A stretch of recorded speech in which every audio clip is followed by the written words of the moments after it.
It's almost time to flip the calendar to February, and for accountants, 'tis the season for tax season.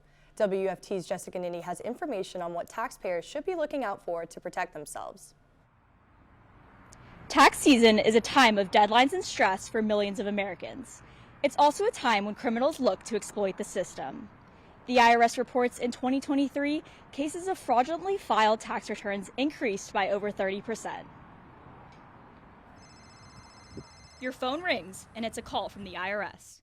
This is how many Americans fall for tax fraud each year. The population most susceptible to this fraud, the elderly. Diane Reagan is a member of the McAlpin community who became a victim of fraud. Angry?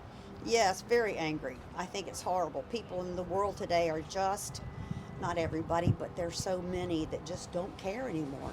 Alachua County Sheriff's Office Public Information Officer Arthur Forgy says oftentimes scammers prey on the most vulnerable. The IRS is not going to call you, and they are not going to send you an email. They are going to correspond by an official letter, and it is going to give you case numbers and numbers that you can use to verify that you know that you are securely talking to the IRS and that they are securely talking to you.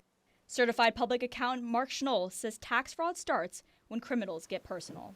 If a criminal were to get, just like any other identity theft, if they were able to get the person's personal information, name, social security number, that's mostly what they need.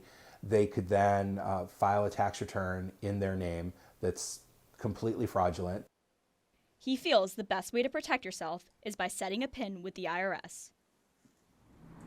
Officials we spoke to at the Alachua County Sheriff's Office said another way to protect yourself is to sign up for a credit monitoring service.